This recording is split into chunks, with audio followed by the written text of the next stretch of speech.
I was actually just at a conference yesterday in Palm Beach with a guy who came up to me, just introduced himself from Silicon Valley, knew I was from Columbus, and wanted to talk about the Intel deal.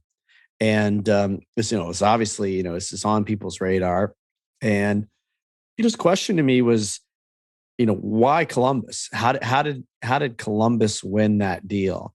And you know better than anybody, but I think, what I said to him was, from what I know, this wasn't our first attempt at a deal like that.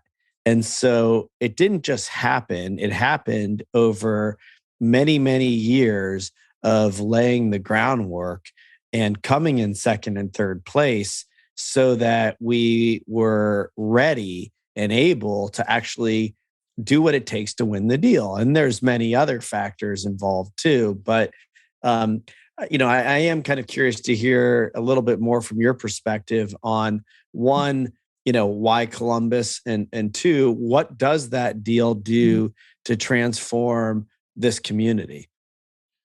Well, lots of reasons why Columbus, but I will say professionally, you're totally right. You've pursued things and lost them, right? And I always tell our team, we win and we learn.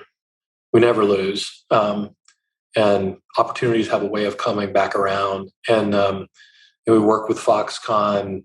They actually wrote a book about the project, and we were in. I was given a copy of this the other day, but I was reading about that effort, which was this huge opportunity about reshoring that they tried to do.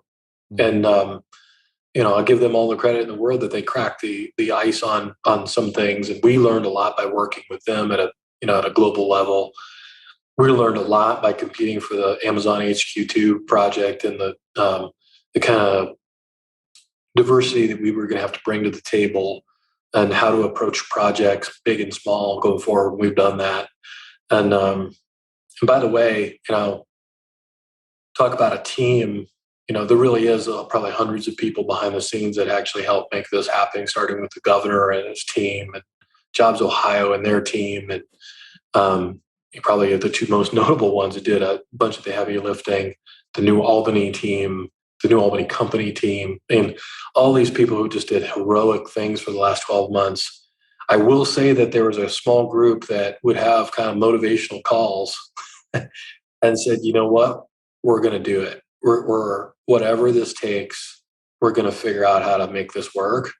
And there's zero chance that if we had not worked for 10 years and failed and won and lost and all the things we've done, that we would actually have the fortitude to get through everything that we went through on that project. And by the way, an ongoing pandemic in the middle of it, and all the challenges going on swirling around us while we were trying to do it, wasn't the only thing we were doing. We had a record year above and beyond Intel at the same time, right?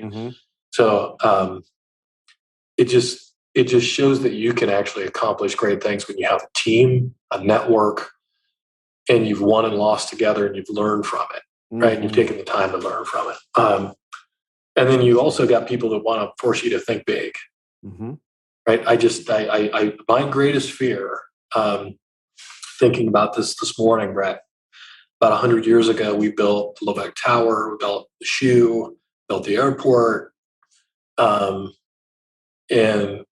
whoever those folks were had less resources than us, probably a lot less data, a lot less insight into the future. And they did some big things that we've enjoyed and get to live off of. And are we going to be as bold as people were 100 years ago or 50 years ago in some of the assets that were created? And we got to keep thinking big. So for me, the Intel project is more of a symbol.